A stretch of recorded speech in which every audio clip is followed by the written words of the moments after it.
Bem-vindo, amigo internauta, para mais essa palestra virtual através da União Espírita Cristã, em parceria com os nossos companheiros queridos da Rede Amigo Espírita. Seja bem-vindo. A nossa torcida é que você possa, nesses momentos que passaremos juntos, encontrar respostas, encontrar motivação e sair daqui com seu coração consolado e repleto de luz.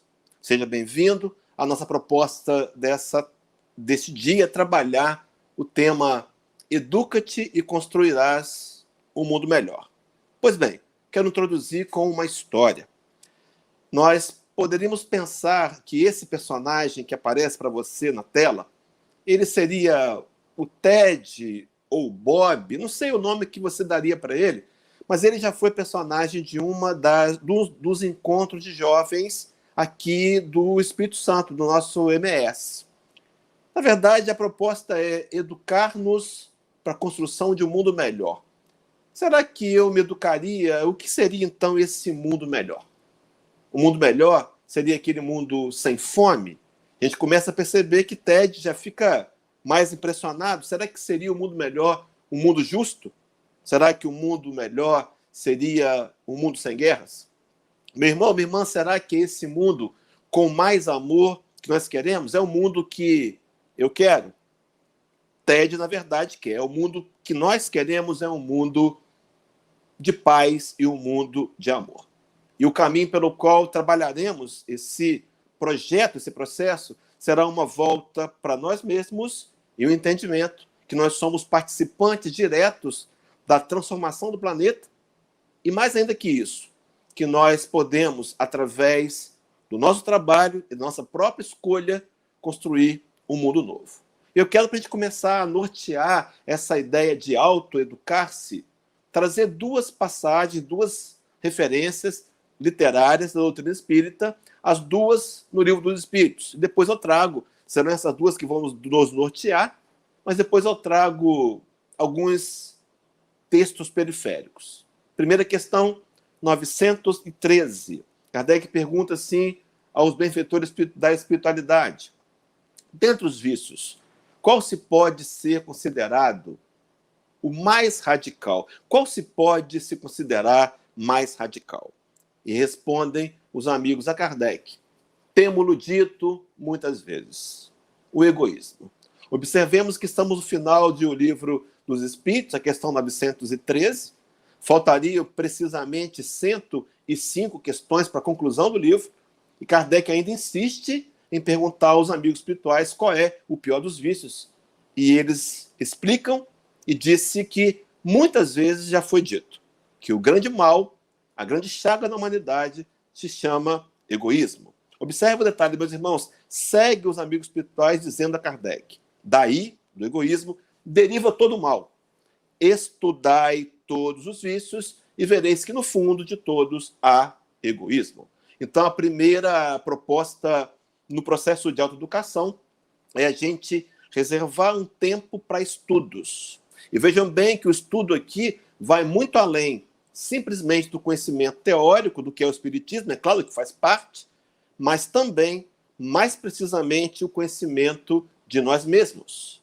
No afã de nos trazer mais conhecimento, os Espíritos acrescentam ainda a resposta do 913, dizendo: por mais que eles des combate, não chegareis a extirpá-los, enquanto não atacardes o mal pela raiz, enquanto não houverdes destruído a causa.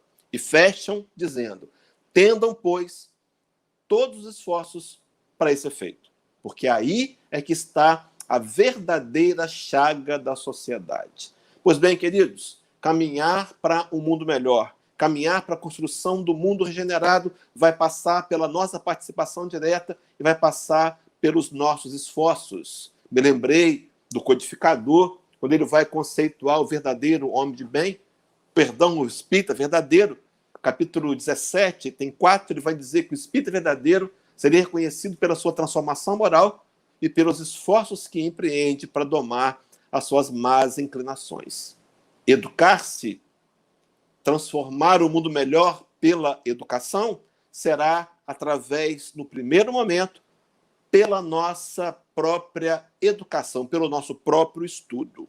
Para fechar, então, a resposta e caminharmos na direção da questão seguinte, 914, que Kardec ele queria ter um complemento de pensamentos na intenção de nos deixar pronto um território e possibilidades para trabalharmos em nós mesmos. Ele diz assim, responde a Kardec, quem quiser, então uma escolha, uma decisão, quem quiser, desde essa vida, ir aproximando da perfeição moral, deve expurgar do seu coração todo o sentimento de egoísmo, visto ser o egoísmo incompatível com a justiça, o amor e a caridade. Ele neutraliza todas as outras qualidades. Na questão 948 do Livro dos Espíritos, Kardec vai trazer uma proposta para os amigos espirituais. Ele vai introduzir o capítulo, a parte terceira, falando de leis, das leis morais. Traz uma proposta com 10 leis, que começa com a lei de adoração e culmina com a lei de justiça, amor e caridade.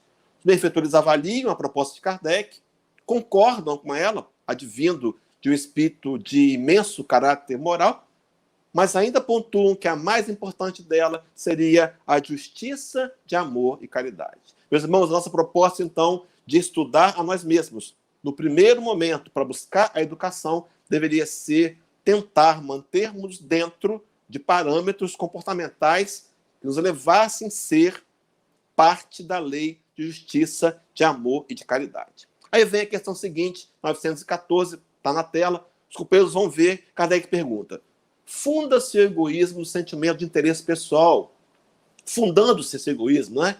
No interesse, no sentimento de interesse pessoal, bem difícil parece estipá-lo inteiramente do coração humano. Kardec faz uma pontuação e pergunta, chegar-se-á a consegui-lo? Será, meus irmãos, que um dia nós seremos livres, libertos do egoísmo? Os espíritos respondem de forma muito direta e consoladora. À medida que os homens se instruírem acerca das coisas espirituais, menos valor dão às coisas materiais. Depois, necessário é que se reformem as instituições humanas que o entretêm e excitam.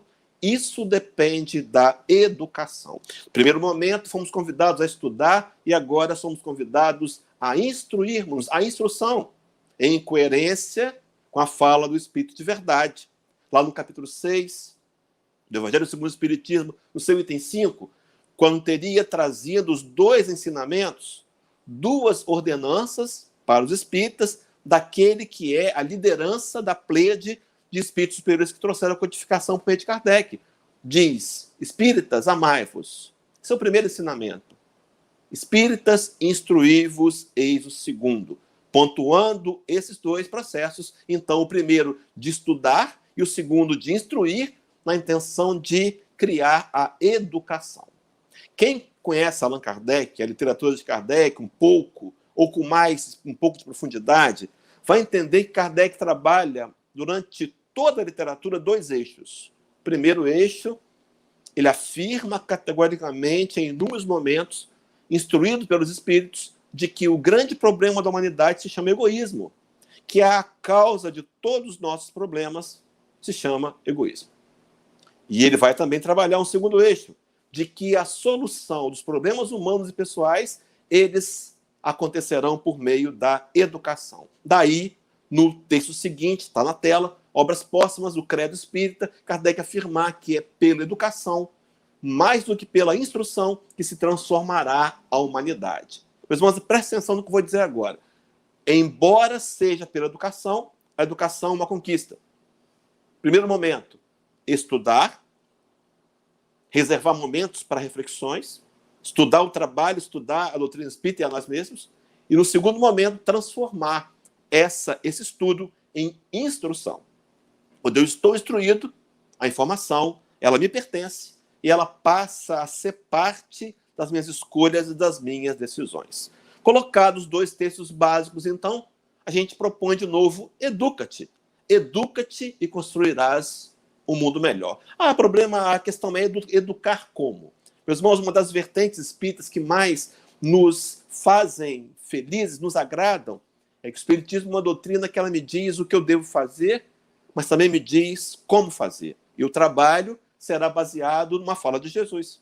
Esse como, lá em Mateus capítulo 7, o versículo de número 3, o Sermão da Montanha, onde Jesus seria dito-nos que deveríamos primeiro Pergunta assim: por que vês tu o arqueiro no olho do teu irmão, porém não reparas a trave que está em teu próprio olho? Nos convidando a olhar para nós mesmos. Tá? O nosso companheiro Ted, o Bob, o Bill, olhando-se no espelho. Meus irmãos, o grande desafio, olhar para nós mesmos. E de posse do autoestudo, da instrução espírita, procurar um trabalho de educação do espírito imortal. Paulo de Tarso vai trazer-nos, vai nos elucidar com extrema clareza, quando ele, na carta aos Romanos, capítulo 12, o versículo 2, Paulo diz assim, veja, na tela: e não vos conformeis com este mundo, mas transformai-vos pela renovação do vosso entendimento, para que experimenteis qual seja a boa, agradável e perfeita vontade de Deus. Nos convidando a não nos conformar, mas que, ao mesmo tempo, possamos nos transformar pela renovação do nosso entendimento. Meus irmãos, a transformação pelo entendimento será a grande proposta espírita. Então, no primeiro momento, eu preciso tomar conhecimento da minha realidade espiritual, perceber sem máscaras, sem fingimentos, quem de fato eu sou, e no segundo momento, renovar o meu entendimento. Para renovar o entendimento, eu vou passar pela necessidade de rever conceitos. Meus irmãos, minhas irmãs, alguns dos nossos conceitos estão equivocados. Algumas ideias que nós temos por verdade estão nos dirigindo na direção da infelicidade e da dor. Mas, corajosamente, no processo de renovar o entendimento, eu preciso parar, refletir e rever conceitos. Vou aprofundar como. E ainda vai dizer, vou colocar na tela agora dos companheiros verem, racionalizar e questionar verdades. Então, muitas das ideias que eu tenho são trazidas das inúmeras encarnações, fazem parte de um banco de dados que eu formei ao longo de vidas. E algumas das informações que eu guardo em mim como verdadeiras são irreais. Então eu preciso corajosamente renovar o meu entendimento através da revisão dos conceitos e também desse questionamento com relação às minhas verdades. Como podemos fazer isso? Bom, já aprendemos até aqui, já ouvimos até aqui que se eu me educar, eu construo um mundo melhor. Educação vai passar pelo estudo de mim mesmo, da literatura, e vai passar pela instrução. A questão está como é que eu posso fazer para me olhar no espelho. Questão 919, está na tela. Allan Kardec pergunta à espiritualidade qual o meio prático mais eficaz que tem o homem de se melhorar nessa vida e de vencer a sua inclinação de resistir à atração ao mal. Meu irmão, veja bem que Kardec faz uma pergunta difícil, porque ele não quer simplesmente o método mais prático. Ele quer o método prático e ele quer o método eficaz. Conhece aquela historinha da senhora que está debaixo da lâmpada de um poste de noite, procurando algo que teria perdido? E ela procura com dificuldade e passa por ali um jovem, e o jovem, querendo ajudar, diz: senhora, perdeu alguma coisa? Sim, perdi o meu brinco. Posso ajudá-la a procurar? Claro. E o jovem pensa consigo mesmo: essa senhorinha deve ter problema de vista, eu vou encontrar esse brinco com facilidade. Mas depois de algum tempo procurando, não encontra. E ele questiona, aquela senhora diz: só tem certeza que perdeu esse brinco aqui? Ela disse: não, meu filho, eu perdi lá atrás, mas lá atrás está escuro, aqui é mais fácil procurar. Meus irmãos, Kardec não quer o lugar mais fácil, ele quer o mais eficaz, mas ele quer também o mais prático. E ele vai ouvir a resposta na tela. Santo Agostinho responde para ele: um sábio da antiguidade já vos disse, conhece-te a ti mesmo. Meus irmãos, então seria o primeiro momento a busca do autoconhecimento para encontrar em mim. Não dá tempo da gente trabalhar com mais profundidade aqui, mas na questão 919A, Kardec, o Santo Agostinho, responde a Kardec que a metodologia que ele usou foi, em primeiro lugar, diariamente fazer um inventário de si mesmo, nas suas atitudes, e validar também aquilo que as pessoas tinham a dizer a seu respeito, e diz assim: foi assim que descobriu que em mim precisava de reforma. Então, a proposta de nós nos conhecermos, está aí o Ted se conhecendo e feliz por isso, contente por isso, porque ele vai encontrar defeitos, mas também algumas qualidades. As qualidades, Ted vai tentar intensificá-las, e os defeitos ele vai procurar vencê-los e elaborar um projeto para que ele possa educar-se. Então, educa-te e construirás um mundo melhor. Pelo qual processo? Coloquei Ted aí encontrando um livro. Parece que esse livro tem um brilho. Talvez para cada um de nós fosse o Livro dos Espíritos, por exemplo. Talvez fosse para a gente esse material novo, essa proposta de pensar religião nova, que Emmanuel, sua literatura, vai chamar de Evangelho Redivivo. A proposta, então, de buscarmos de novo a essência de Jesus.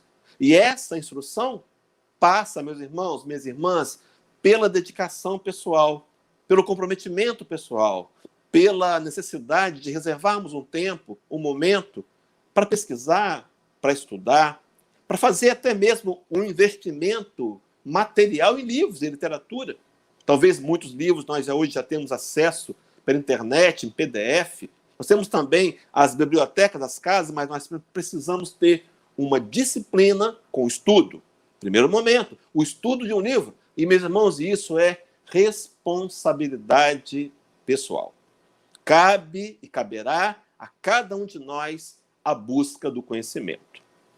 Jesus de Nazaré, num texto muito conhecido, lá de João 8, versículo 31, a parte final, e o versículo 32, ele diz assim: se vós permanecerdes na minha palavra, verdadeiramente sereis meus discípulos. Meus irmãos, a marca do cristão é o amor e é permanecer na palavra de Jesus.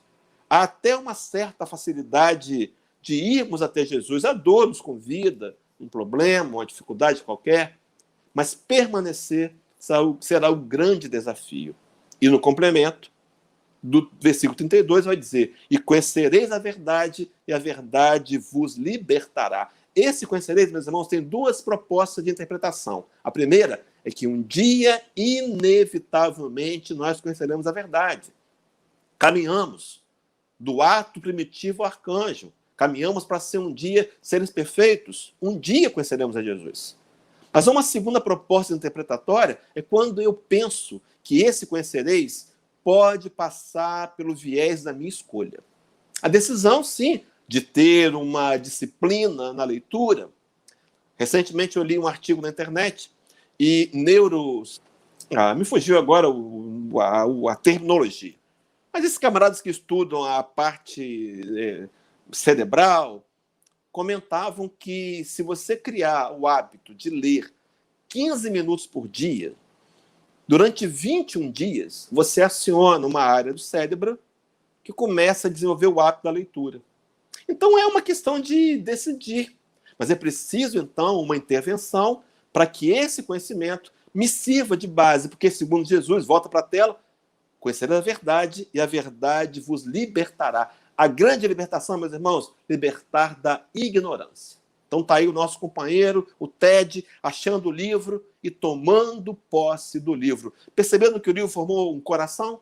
Sim, meus irmãos, a leitura precisa fazer efeito em atitudes do cotidiano, no meu comportamento. Então a leitura não é simplesmente uma distração. Trouxemos esse hábito do passado, até, de alguma maneira, salutar, ler para distrair. No nosso caso, ler é para instruir, é para estudar e para promover a educação e despertar em mim a minha participação real nesse projeto. Quando Tiago, o apóstolo de Jesus, escreveu uma carta à igreja que estava em Jerusalém, é o capítulo 1, versículo 22, Tiago diz assim: e não sejais apenas ouvintes da palavra, mas praticantes dela. O convite a transformarmos o conhecimento em atitude. Meus irmãos, talvez seja esse o grande desafio dessa encarnação. E porque nós temos um conhecimento mais apurado, é claro que seremos mais cobrados. Segundo Jesus, a quem mais for dado, mais será cobrado. Então seremos nós, meus irmãos, que temos que tomar conta de nós mesmos e com disciplina, com empenho, com dedicação, com comprometimento, transformarmos em pessoas que se tornam leitoras para que através da leitura eu possa ter o conhecimento e para que esse conhecimento possa me encaminhar na estrada da autoeducação. Então o nosso companheiro pegou o livro, vai ler o livro.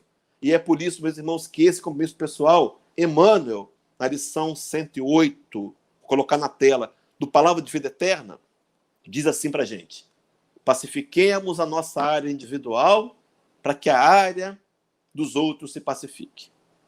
Todos anelamos a paz do mundo. No entanto, é imperioso não esquecer que a paz do mundo é parte de nós. Meus irmãos, nós somos responsáveis pelas escolhas e decisões que tomamos. Me recordei aqui de uma história verídica, né? Um repórter procurara a Madre Teresa de Calcutá e ele, sensibilizado com a dificuldade do mundo, com a falta de paz, ele, vendo em Madre Teresa uma figura que lhe inspirava confiança e espiritualidade, ele busca aquela anciã, aquela irmã, e tenta perguntar e diz: minha irmã, o que eu tenho que fazer? O que eu posso fazer pela paz mundial? Ela parou tudo o que fazia, olhou para ele e disse: você quer realmente a paz mundial? Ele disse: quero, minha irmã. E ela disse: vai para casa e ama a sua família. Se quisermos a paz mundial, se quisermos construir, meus irmãos, um mundo melhor, comecemos pela decisão de nos educar.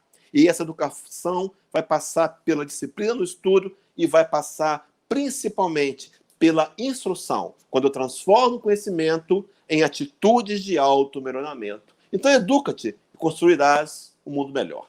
Podemos até acrescentar: pacifica seu coração e transforme o mundo no mundo melhor. Lá em Mateus 5, versículo 25, teria dito Jesus que reconcilia-te depressa com o teu adversário enquanto estás no caminho com ele, para não que aconteça que o adversário te entregue o juiz te entregue o oficial e te encerre na prisão. Poderíamos pensar nesse conciliar e colocar: concilia-te e construirás um mundo melhor. Meu irmão, primeiro, eu construo um mundo melhor dentro de mim. Por consequência disso, minhas ações vão ser melhores para o coletivo. E, de alguma maneira, querendo ou não, nós vamos produzir uma influência para os que estão à nossa volta. Por mais que não seja de imediato, não é uma questão de dar lá e tomar cá, não é imediato. Mas à medida que nós nos esforçamos por ser alguém melhor, nós inspiramos os que estão à nossa volta. Volta para a tela, diz mais ainda lá, Pedro agora, Paulo de novo, escrevendo a carta aos Romanos, capítulo 14, versículo 12, vai dizer assim: de maneira que cada um de nós dará conta de si mesmo a Deus. Meus irmãos, somos seres maduros, vencemos uma escalada em direção à perfeição moral e somos responsabilizados pelas ações e decisões que tomamos. Talvez a gente imaginasse, a gente na infantilidade do espírito mortal, querendo arrumar culpados, querendo responsabilizar os outros. Sim, é bem verdade que muitos podem até ter nos influenciado. Mas a responsabilidade de dar conta da vida será feita por nós mesmos.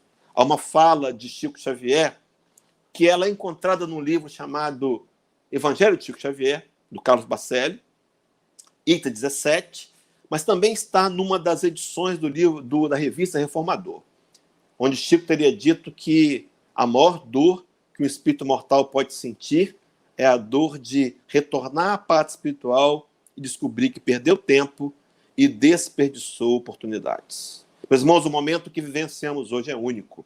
Nunca tivemos tanta clareza de informação. Nunca entendemos tanto de Jesus, porque o Espiritismo vem, com racionalidade, desdobrar os ensinos do Cristo. E agora, meus irmãos, essa possibilidade nos desafia a atuar na mudança e na transformação do nosso eu, para, em consequência disso, transformarmos o mundo no mundo melhor. Então, concilia-te e construirás um mundo melhor. Vou dizer mais: perdoa-te. Aceita, meu irmão, a sua história, o seu ontem, a dificuldade do passado. Perdoa-te. Construirás um mundo melhor. Vou dizer mais: aceita-te como é, entendendo que no processo de simples e ignorantes, a chegarmos à perfeição moral, os patamares de imperfeição são naturais. Então, se aceita sem censura, sem crítica, sem autoflagelação, E vou dizer mais, ama-te e construirás um mundo melhor. A grande proposta de Jesus é que a gente possa desenvolver o amor em nossos corações. Quando ele foi inquirido pelo doutor da lei, querendo tentá-lo lá no livro de Mateus, capítulo 22, está na tela, 34 a 40, o doutor dele vai perguntar: Jesus, qual é o maior mandamento da lei? Imagina que a pergunta diz respeito a um código mosaico de mais de 5.000 artigos. Mas o Senhor conhecia profundamente aquele livro. Ele teria um domínio imenso. Lembra aquele episódio quando ele vai a Jerusalém na festa da Páscoa? Tinha 12 anos. Na volta ele se perdeu dos pais. Uma perda aí, entre aspas, né? E os pais voltam procurando por ele. O encontram numa roda de doutores da lei e ele ensinava a Torá. Então ele vai na Torá, em Deuteronômio, de Levítico, vai dizer: olha, primeiro mandamento, maior mandamento, amar a Deus sobre todas as coisas, e coloca na tela agora, e o segundo semelhante a este é: amarás o teu próximo como a ti mesmo. Falava de amar o próximo e falava desse alto amor tão necessário, meus irmãos, porque se eu não me amar, se eu não me aceitar, como é que eu posso me educar? Como é que eu vou construir um mundo melhor? Então, se eu me amo, se eu respeito, se eu consigo dar para mim, a qualidade do que eu me dou é o que eu gostaria de dar para o outro, no senso de justiça divino, Mateus 7,12, assim como quereis que os homens os façam, fazei vós também a eles. O que eu tenho feito por mim? Como é que eu posso oferecer uma qualidade de amor se eu não tenho o trabalho de amar a mim mesmo? Mas à medida que eu consigo, então, desenvolver esse amor, eu estou caminhando paralelo do processo de educação que resolve os problemas da humanidade, que vai vencer o egoísmo que é latente em mim, que ainda é real, que um dia vai ser extirpado pelo processo, primeiro, do autoestudo, do estudo da doutrina e da instrução, transformando o conhecimento em verdade. Para começar, meus irmãos, a fazer um fechamento, eu coloquei aí na tela o mundo cheio de coraçõezinhos, como se todos nós pudéssemos dar uns aos outros oportunidades amorosas. Pergunta é, meu irmão, hoje, você pode dar uma atitude de amor, fazer alguma coisa amorosa para alguém? Pode ser pequena, vale a pequena, vale dar um telefonema, mandar um pôster da internet, no WhatsApp, desejando feliz agosto? Pode ser fazer um café. Qual a atitude que eu posso fazer de amor? Paulo de Tarso vai falar na carta aos Romanos, capítulo 13, versículo 8, vou colocar na tela de novo para os companheiros verem aí, diz assim Paulo: a ninguém devais coisa alguma, a não ser o amor com que vos ameis uns aos outros, porque quem ama os outros cumpriu a lei. O cumprimento da lei, quando nós oferecemos, depois do livro virar um coração, oferecemos ao mundo o nosso amor. E, meus irmãos, é esse amor que o Cristo espera de nós. Que nós viremos para Ele e lhes ofereçamos o nosso coração. Vou concluir com uma fala de João, Evangelho de João, capítulo 15. Palavras do evangelista. Aquele que tem, palavra de Jesus pelo evangelista, aquele que tem os meus mandamentos e os guarda, esse é o que me ama. Será, meus irmãos, que nós temos amado a Jesus? O termômetro, a medição.